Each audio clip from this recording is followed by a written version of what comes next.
Good morning. Good to see you all. Good morning. Thanks for taking the time to come down, and I know you have families, and to be away from them and travel, and it's not as beautiful as people perceive travel to be, so I really appreciate it. Really, thank you. Mr. One, these meetings, what's it like to, annually, just to be down here and have the whole league commence in one space? What's it like? Yeah, I mean, fortunately, I've been doing this for a long time. These meetings they mean a lot to me and my family. This was always a time for a guaranteed family vacation. And so even walking into the hotel this weekend, I was thinking back of when the kids were little and trying to set the ground rules, and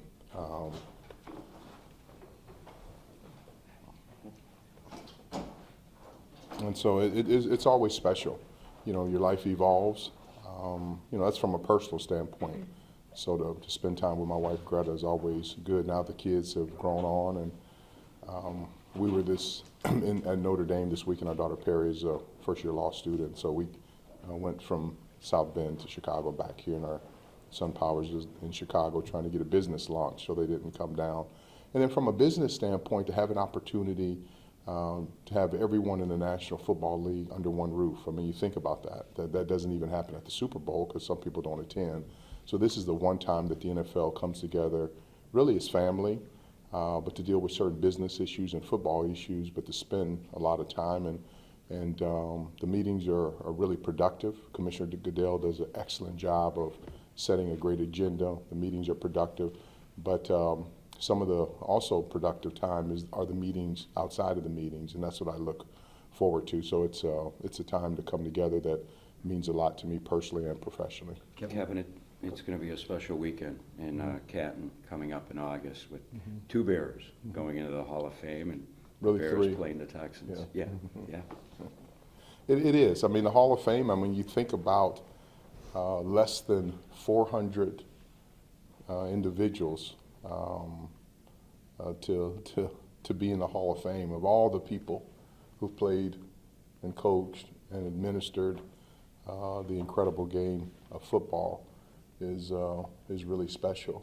And something about the Hall of Fame, it just infuses energy.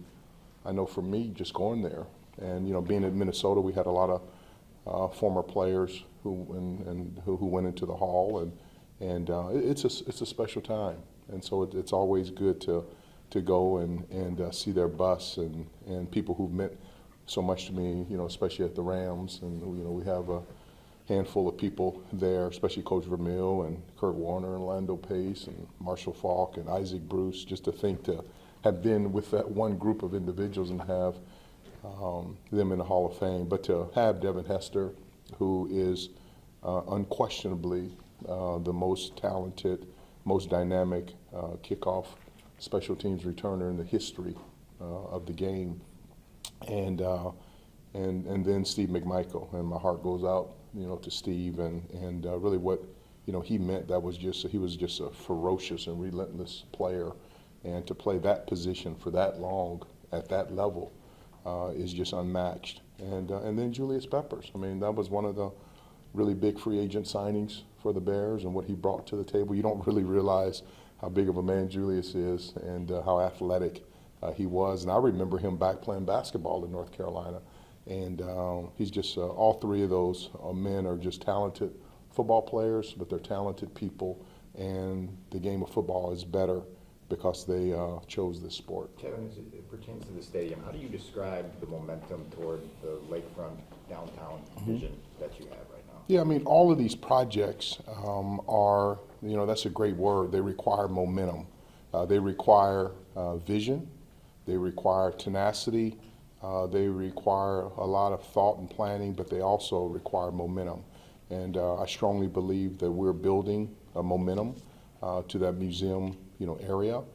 Chicago is the finest city in the United States of America, and I personally believe Chicago is the finest city in the world.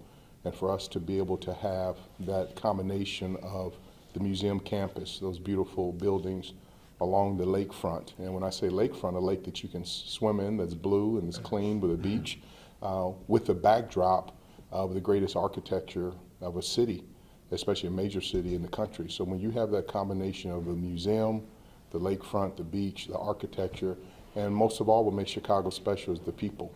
And so when you can mix that together, you do get great momentum, but it's going to require a lot of work as we proceed forward. How would you characterize the revenue obstacles of potentially being in a stadium that's not team-owned? Yeah, I mean, I really look at it as really opportunities. You know, this is a unique time, and, you know, thinking through it, that our owners have committed to over a $2 billion investment into the city of Chicago in a building that will add so many public benefits. One, it'll put people to work, you know, which we need. Two, it creates an opportunity for our Chicagoans to come together to celebrate not only the Chicago Bears, but other massive and major mega sports events. It will put us in a position to bid for a Super Bowl. Hopefully we're blessed to host a Super Bowl, to bid for a Final Four. I mean, you look what's going on now these last couple of weeks with March Madness and Big Ten events, college football playoff events, concerts, and all the other things that come together. And when you think about Chicago, you know, how powerful that city is, to think it has never hosted a Final Four, to my recollection, has never hosted a Super Bowl. And until we get a fixed roof stadium, it won't host it. One of the things I've tried to explore also is to really find another private investment in the city of Chicago over $2 billion. I have not been able to do it. I've even tried to explore a private investment in the city of Chicago over $1 billion. I haven't been able to do it. So when you have an opportunity to have an investment over $2 billion, and also with the support of the National Football League, it is really, you know, special and unique. But it would require $1 billion in infrastructure, right? I don't know the exact details of that yet. Those are things that we're working on. And one thing that I can guarantee you, I am fiscally conservative and I am financially responsible. So anything that we recommend from a financial standpoint will be very well thought out. The other thing that concerns me, and for an individual who lives downtown, I can say that. I heard that there was a point in time in the last decade in Chicago that there were up to 63 cranes in the air, and we need to verify that. And now I think it's 3. And so when you just think about you know, the growth, you know, these cities are, you know, we're competing with other cities, and if you haven't seen it, I would read it. The Sports Business Journal article, I think it was from March 18th. You know, it listed the top 25 sports business cities in the country. For Chicago to not have been on that list is a major concern. I mean, we had cities, Orlando, which we're here, ironically, was number 1. But you had places like Indianapolis and Minneapolis who were in the top 12, top 13. And you had even places like Milwaukee and Detroit who were cities to watch. But to think Chicago, you know, with this massive background, all the professional sports teams we have, the beautiful landscape, the topography, all those things involved, known for Chicago, for an incredible sports city, for us not to be on that city from a business standpoint, those are things that, as a citizen of downtown Chicago and the state of Illinois, those are things from a business standpoint concern me. I look forward to the day that events like this should and can be and will be held in downtown Chicago. Have you shared that with Mayor Johnson? Have you shared that with Mayor Johnson? I share that story with anyone, you know, who will listen to me, because those are concerns, and I can give you an example. You know, growing up in Arizona, you know, Las Vegas was a place that only certain adults went for only certain events. And it was a place that I grew up that I've never vacationed there. I only went there for business meetings that I had to go to. My wife Greta and I go to the Super Bowl this year, and I look at her after the Super Bowl, we're at dinner, and I said, this is a place that I actually would come back and visit. They've done an excellent job of bringing, you know, professional hockey, professional football, now baseball, and all those other events. And you know the way that Las Vegas performed, that won't be their last Super Bowl. And so when I sit there and say, that's what Chicago should be able to do. Kevin, the issues with Soldier Field, the team's relationship with the city and the Park District, well documented at this point. If you were to go down the road of another partnership with the city for a stadium on the lakefront, obviously you're talking about a decades-long partnership. what type of assurances do you have that, 20 years down the road or whatever, that those issues aren't gonna come up again? You know, I believe in people. I believe in relationships. And even since I've been able to been here and spend time with individuals at Soldier Field, individuals at the Park District, individuals in the city of Chicago, I've only been welcomed. And we've had a great relationship. And I think people have seen that. They feel it.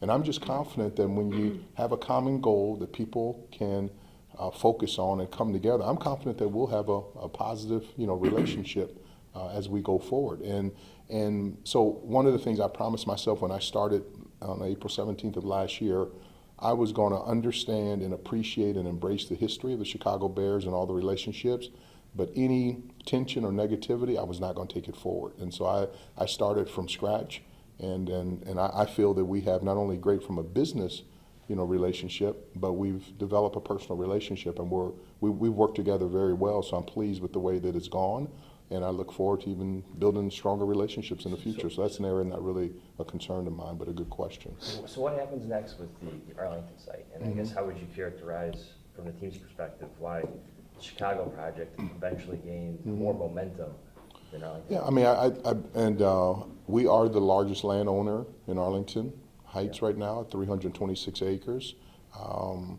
We own a beautiful piece of land, and I have great respect for Mayor Hayes and Randy Reckless and all of the politicians there. So, my belief right now, these projects are incredibly difficult, and just learning the various things that I did in Minnesota, you have to be laser focused. And right now, we're putting our energy to downtown Chicago, to the museum campus, just from an energy and resource standpoint. So we still own the land. We're the largest landowner. We'll stay in communication with Arlington Heights, but the focus now has to be on Chicago to give us the best opportunity for success. So from a fiscal responsibility, though, you talk about $160 million. How do you go about making sure that investment ultimately was worthwhile? Yeah, I mean, I think one of the things that I would say that, and especially in my position, is I always have to live in a world of prioritization. So, it's good to own land, and at the appropriate time, we'll address what is the best use of that land.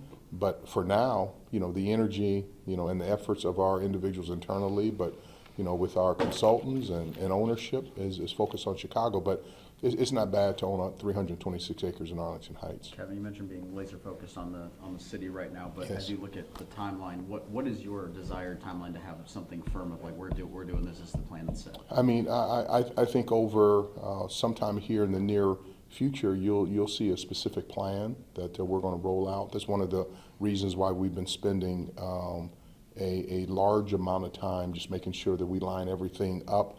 I think I said it at my press conference that I speaking from Minnesota and experience, the moment we put a shovel in the ground, we can be open in 36 months. And so it just takes time. And, the biggest concern that I have right now, just with the escalation of cost, and not only in supplies and, you look at the financial markets. I mean, I watch the financial markets as much as I watch the sports markets. And just cost and infrastructure and those things are uncertain. And so we at least have some certainty now. And we've even received information back that every year that we don't finalize the stadium, that the cost will go up anywhere between $150 to $200 million. So these are real dollars. And so that's one of the reasons why I am focused of having a plan, being diligent, us working together, and focusing on the importance of, like, time is now that we need to really pull together. And I think this also provides us a great opportunity to decide kind of who we want to be, not only in Chicago, but in the Chicagoland area, but the state of Illinois. And if, we are an incredible city, not only in beauty, but this is an excellent opportunity from a business standpoint for us to be able to come together and pull together. And that's one of the reasons why I would love to see the Bears work through our details to get a stadium built, and also the White Sox, and what that would do for the piece of property on the 78. When you say near future though, do you mean by year's end, 12 months? I really believe that, this is the year that we have to pull together and collectively across the state and across the city and the county to do everything we possibly can, in a manner that makes sense. Not being reckless, but in a manner that makes sense to pull together. And then you add the being an election year on top of it. So there are a lot of issues, and there are always a lot of issues. Every one of these development projects has complications, but I'm one of those individuals that I look at it as not only hurdles, but really opportunities, and just to think how special it would be to pull together. I mean, we need to create jobs. We need to create a stronger tax base. We need to pull together, and some of the things that this would provide for our young men and women here in the city of Chicago, not only from a work standpoint, but even to have an environment to be able to play at our building is really, special. Are you competing with the White Sox for public money right now? I would say not competing. I mean, they're one of the key sports franchises in the city. And I always start each and every morning grateful, prayerful, and hopeful. And I just think now with the intellectual horsepower that we have in Chicago, that we should be able to figure this out. And just think of the message that this would send not only to the business community across the country, but across the world, and the message that it sends to our young people, that these are opportunities. You can always find something wrong with mega development projects, always. I mean, we could have done it in Minnesota, you could have done it in Dallas, they could have done it in Las Vegas, they could have done it on all of these, Tennessee and Buffalo. You could always figure this is not the right time. I'm just one of those individuals that comes to the table to say, we have a unique opportunity to build a world-class fixed roof stadium, to bid for the Super Bowl, to bid for the Final Four, to bid for college events, to bid for concerts events, and then all the other mega events, that come into town, and the economic impact that this will have on our city, because all the other infrastructure in place. Like, we're one of the few cities that does not have to go build new hotels or new restaurants. And but there's some things that we do need to improve from an infrastructure standpoint and from a transit standpoint that will be critically important, but it will set this city up for greatness for the next 100 years. If you go back and look at the Daniel Burnham plan in 1932, you're talking about a vision. He had set the vision for the World's Fair, and everything is in place. And I think that area at the museum campus is the most beautiful piece of property in the country, that we'll be able to build a campus, together with the museums, with the stadium, with the lake, with the downtown on the backdrop, and to be able to enjoy Chicago like we should be able to enjoy it. You mentioned momentum. What is the next Let me step ask here a with the $2 billion that's already been committed for Yeah. the team? Like, are there renderings that are ready to Yes. go or soon? Yeah, so our plan is here in the not too distant future to be able to get together and lay out a plan, not only with renderings, but video, the financial plan, and so we can display it to the public. And so we're working on that here, and we know from a timing standpoint it's important for us to finish it. So we've been working diligently every day to finalize that, and we're getting close to have a plan ready to take public.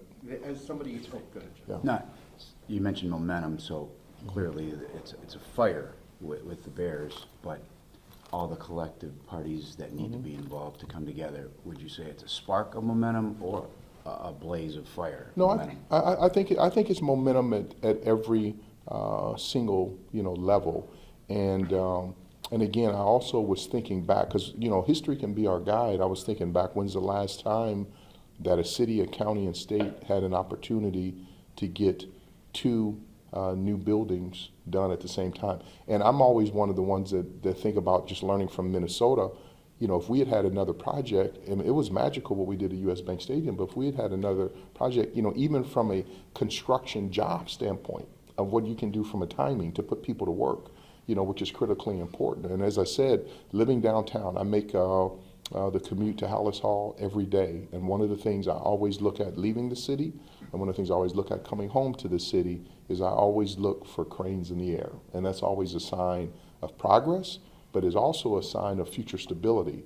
And when you see less and less cranes in the air, it really is concerning to me. I remember playing Tampa Bay this year on our trip when we played the Buccaneers, and taking that trip from the hotel to the stadium on game day, and you look around and there were cranes everywhere, and that city is making progress. Orlando has done a great job, and I just want, when people come to Chicago, and whether they land at O'Hare or Midway or a private airport, that when they look around and they say, Chicago is doing things in a big way, is you can tell from a construction standpoint. And so I just think, just from a business job standpoint, this would be a great time to really help to grow our city tax base, and also opportunities for some incredible jobs. With Friends of the Park, like, Yes. how much contact have you had with them throughout this process in terms of even the renderings? Like, Yeah. how's that dialogue going? We had a meeting with Friends of the Park last week, and they have a really smart group of leaders, and I understand their mindset, because I feel the same way. I want the lakefront to remain beautiful also. But one of the things that during our meeting that we told them, as we build and finalize our plans, one of the things that you're going to see is that it's an increased proposed opportunity for additional open and green space, and because we're very sensitive to that, and because I love the water and I love the lake so much, the last thing we want to do is to do anything that takes away from it. And I've even taken a step back and say, if we were able to rewind time, and we had this piece of property on the museum campus, just from an urban planning standpoint, this is a unique time that we can actually help even beautify that area from a museum campus. So we met with him in person last week. I know we'll have other future meetings with him, but I appreciate and embrace their passion for the city of Chicago, for all of our parks, and I look forward to working with them. If the goal is to build on the current parking and increase the park space to appease the Friends of the Park, I guess one of my key questions is, where does the parking go? Those are the things right now that we're working through, so this has been, needless to say, a fun project. A fun project, but that's why when we come back to roll it out, and one of the things, I'm being blessed to be able to travel, and that really hit me is, and we're playing, Karen Murphy and I, our new executive vice president, state of development and chief operating officer, took this 40-hour trip to the UK last fall. I wanted to speak at the Leaders Conference, but just to kind of build that base, because we're really focusing on growing our global footprint.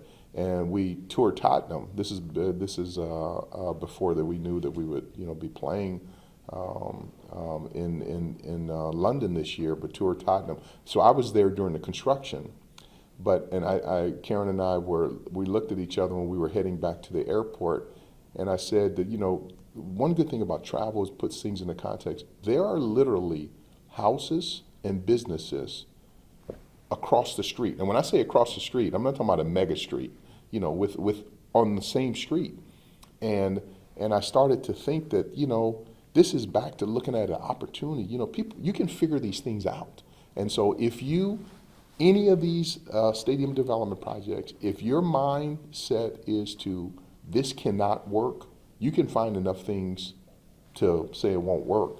And so one of the items that we do need to figure out, and we'll be working on it, and we'll have a clear plan as we roll out our plan, is the kind of parking or the transportation. It's a unique time for us to explore ways from an ingress and egress standpoint for fans. And also, the one things I want to make sure that we focus on is in that museum campus. And I would ask you all, when is the last time that you've gone down and enjoyed the campus? That should be a place in Chicago where our young people should take field trips to go to the museums, because I love art. I'm concerned about, are our museums, are they growing or are they declining? And we've even talked about, is there a way that we can create environments for kids to be able to have classes in the park? And those are things that we need to just make sure that we focus on. So instead of it, not only, yes, is the stadium, I would just say the development that brings energy to that area, yes. But I also would say this is an opportunity for us to really amplify that whole museum campus. Is it a delicate situation, though? You talked about the Friends of the Park, you know, the history of Chicago. I imagine people who aren't even interested in sports have an opinion Yes. on whether you should build on the lakefront or Right, not. How do you navigate those? I think the biggest thing is to, we just need to do a good job of create energy regarding what is the why, and explain, and that's how I started, just to say, and I try to put myself in, the best thing you can do in my position is to put yourself in everyone else's position. That if I were on the city council, if I was a legislator, if I were the mayor, if I were a governor, if I were county commissioner, if I were an alderman, if I was a Friends of the Park, if I were a fan, all those different things to try to make sure that every one of those of our partners in this project can look at it to say, yeah, maybe I could see it differently, or it may not be exactly what I want, but yes, I can see how I can benefit. The other thing, and if I learned one lesson in law school, is it said any laws that you write or support, if it supports children, you're in the right place.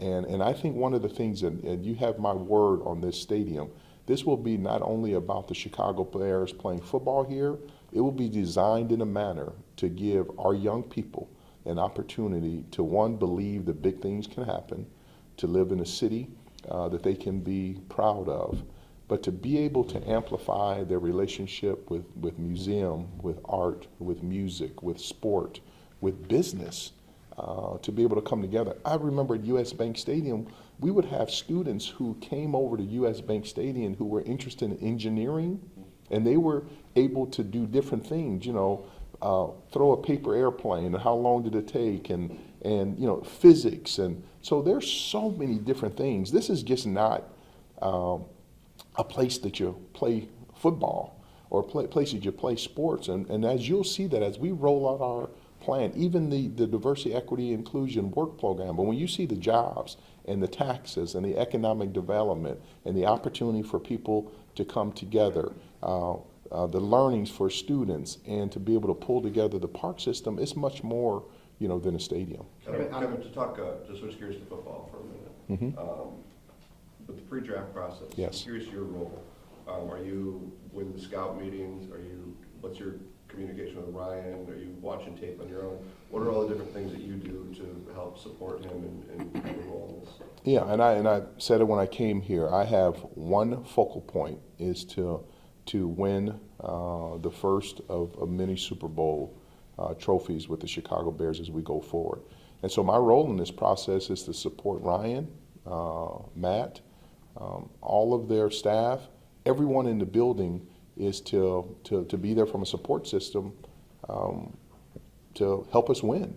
And Ryan and I are in communication every day, and whether it's in person or if we're traveling on the phone, and our offices are right next door to each other. We share a common wall, and so it truly has been a blessing to work with another Type A individual, because both of he and I, although we smile a lot, but we're Type A individuals who desperately want to bring a champion here to Chicago, but to have that relationship that we're not trying to see who gets the credit. So I want to be there in the support system. I trust him implicitly, and I my focus is 100% of the time working with him on building this football operation, but also 100% of my time on getting the stadium project, and 100% of my time on building the culture here at the Bears. So this is my full-time energy avocation. So I'm involved with him on a daily basis, but I trust him from just a day-to-day operations that he's going to do the right thing. So for example, when Caleb Williams, for example, or whatever players can come to the building for a visit in the next couple of weeks, are you taking time to make sure you're 100. talking to them? And what do you want to know? What's your way of talking to them? The thing that's most important for me on any of our players, but especially on potentially top draft picks, is, do you love football, the game of football?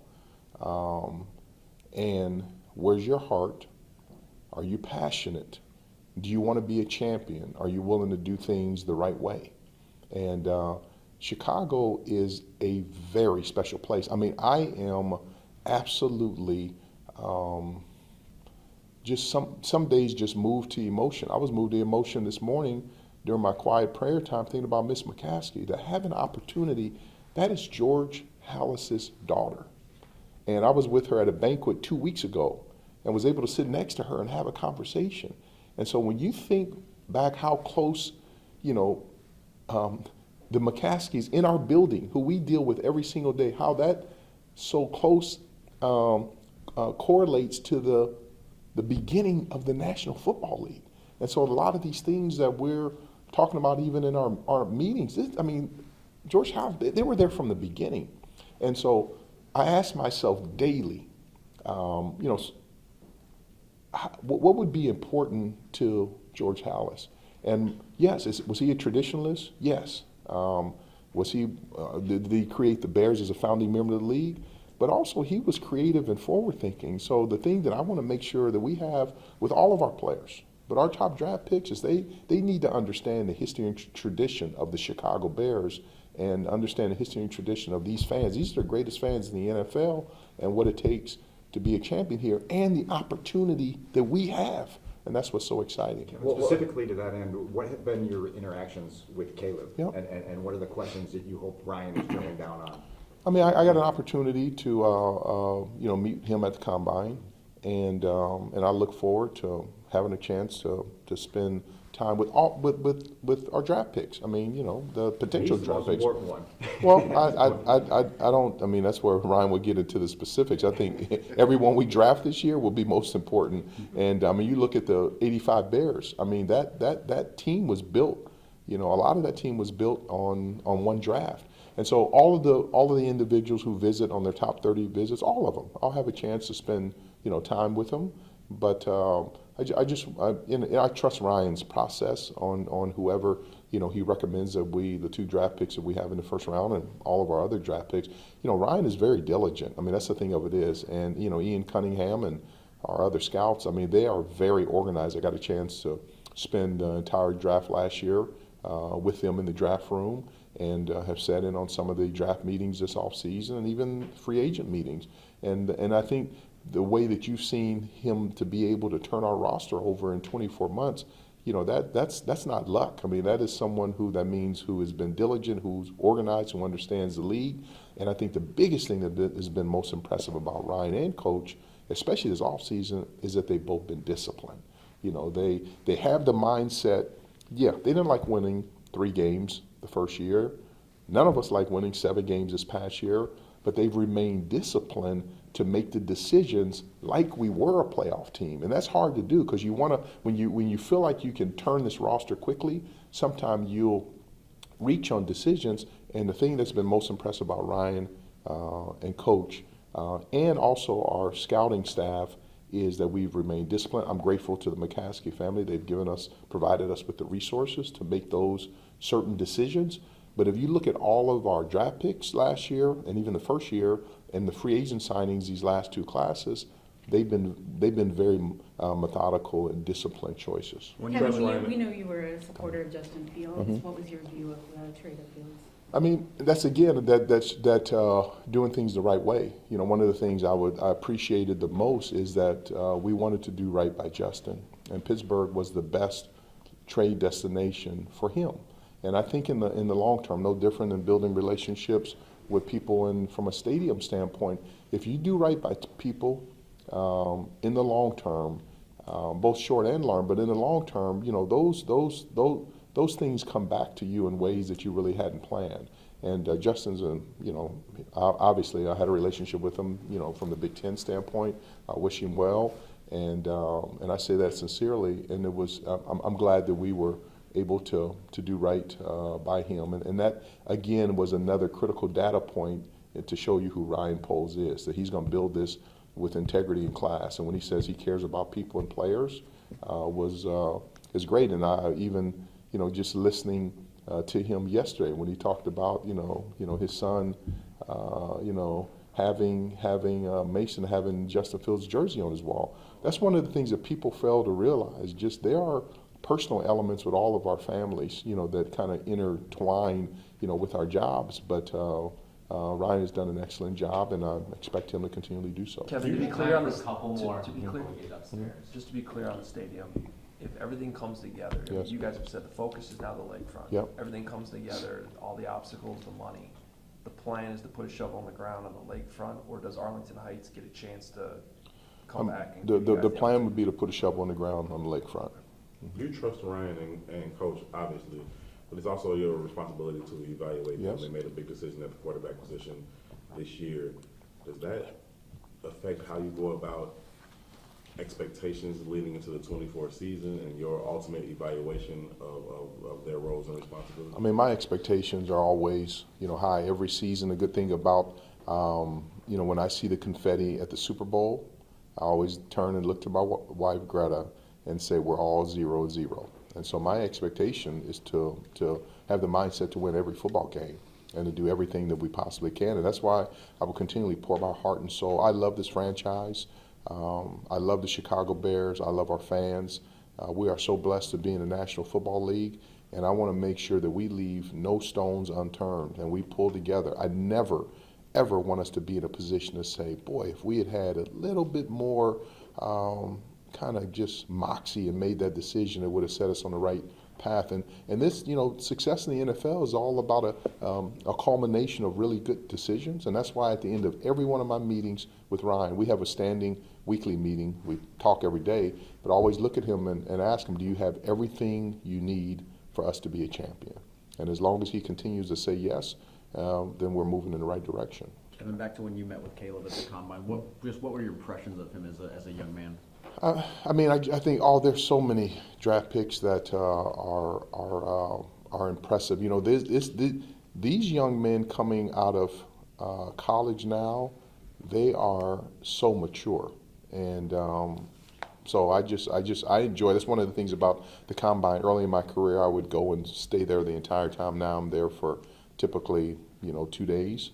And I just have enjoyed the maturity. I mean, even the way NIL has had an impact on them. They understand about football, about business, about life. And I'm just looking forward to having a chance to meet with all of the individuals who will be, visiting Hallis Hall.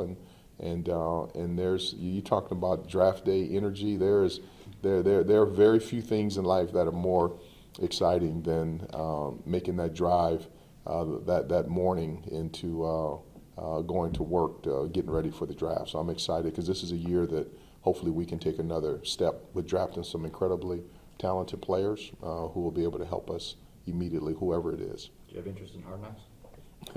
It's always interesting. I have a interest in making sure that the NFL stays strong and vibrant. I would say that. And So that's a yes.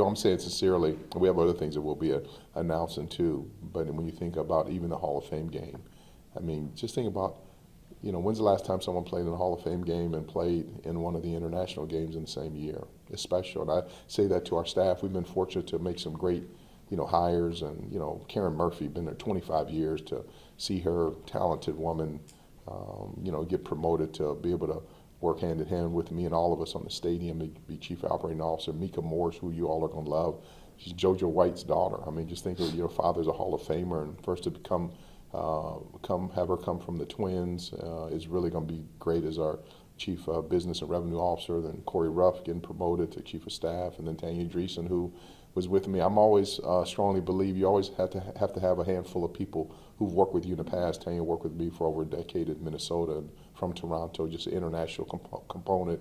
I'm really excited. We're going to really lean into being a global brand. So that's why I'm excited about our international game, because there's so many business opportunities, and what we're doing is working with all of the companies in Illinois who have relationships in the UK, and companies in the UK who have employees in Illinois, to start building a global, business footprint. So I'm excited. Those are things that get me excited. Everything gets me excited. Football, the stadium, the business, and even spending time with you all here today. And so just thank you for the time. I know it's early. Thank you. All right, I appreciate it.